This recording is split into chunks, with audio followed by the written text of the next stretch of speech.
Two brave women. Two brave women. Karan Singh was all set to go to the fields.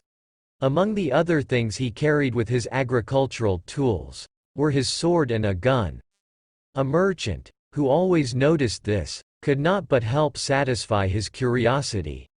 One day as Karan set out to go the fields, the merchant asked him why he always carried his weapons along with his other agricultural tools. Karan Singh went to his shop and told him that even if he told him the reason, he might not understand it. Hence, he advised him to concentrate on his shop's accounts, rather than focusing on matters that did not concern him. He also added that it was mainly because of Dadua, and that the villagers should be prepared when Dadua attacks. Hence, it was wise to always carry the weapons. The merchant had the least idea who Dadua was, and asked him, "Who is Dadua, and what does he want from us? Are there so many dacoits near our village?" Karan understood that the merchant was getting apprehensive. It was understandable, because the dacoits always looted the merchants first, because they were also the local moneylenders. In order to pacify the merchant, he sat down and told him the story of Dadua, the famous dacoit. In those days, might was right and the sword belonged to those who used it with honor. Accordingly, the sword settled all quarrels. The village, where Karan Singh and his brother Ram Singh stayed, was called Pachegaon. In addition, not too far from this place was the neighboring village of Vala. A Thakur Sahib, a very powerful man, who had a large army of soldiers, ruled the neighboring village.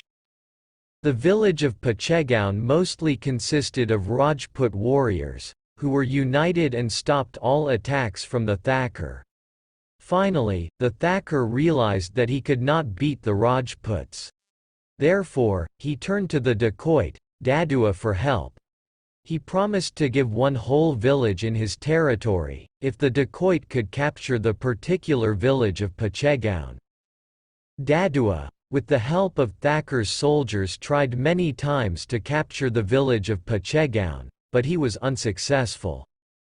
Each time, there was much bloodshed, but Dadua could not capture the village.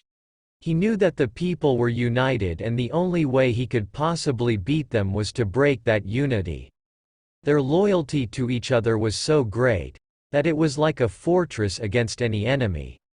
Dadua knew that the only way that he could possibly get in was during the time when the warriors were working in the fields or hunting. One early winter morning, when the dacoits were all sitting around the fire and smoking their hookahs, a messenger came and told them it was harvest time at Pachegaon. It was likely that all men at the village would be at the fields, and only the women and children would be at home. They knew that this was the ideal time to attack. Dadua collected a few men and getting on their horse, they rode to the village. The villagers were always ready to fight the dacoits. Even the women were prepared. A few of them also kept a sword next to their oven, where they made their bread. Even the children played dacoits and soldiers amongst themselves. By the time the dacoits reached the village, it was already mid-morning. They looked around and envied the villagers. The fields were rich yellow and ripe for harvest.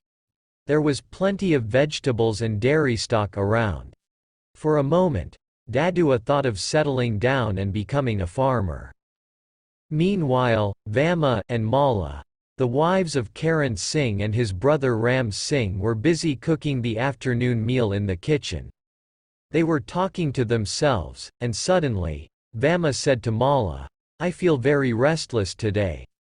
All the men are in the fields and only the women, children and old men are left in the village. What if the dacoits attack the village today?" Mala asked Vama not to worry and said, "They will not come, and even if they do, we have our sticks and swords." Mala went to the next room, brought out her sword, and pulled it out of the scabbard. She started brandishing it and said, "Who knows, I might need this today." When the lunch was ready, then tied it into bundles, and set out for the fields. The men saw the women coming and they stopped working. They gave their bullocks some grass to eat and proceeded to wash themselves in the stream. Then, they all sat under the tree and began to eat. Suddenly, from far, the women saw in a cloud of dust, horsemen fast approaching. Mala said, "This must be Dadua's men. He must have got word that the village is unguarded today." The men got up, when they realized it was Dadua and his men. Soon, a fierce battle began, and in the ensuing battle, Karan Singh was badly wounded. Soon his brother was also shot dead. Both Vama and Mala came to their husband's side.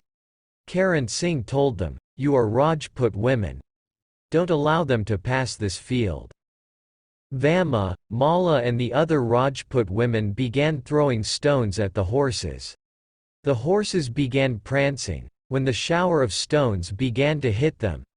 The horses soon threw the riders off balance. The dacoits picked their swords, and ran towards the women, who were ready with their swords. However hard they tried, the dacoits were unable to beat Vama, Mala, and the other few women. Clearly, the women were outnumbered, but the dacoits were no match for them. They asked Dadua whether they could shoot them, just like they shot Karan and Ram Singh. Dadua shouted at them, and said it was even shameful to think that.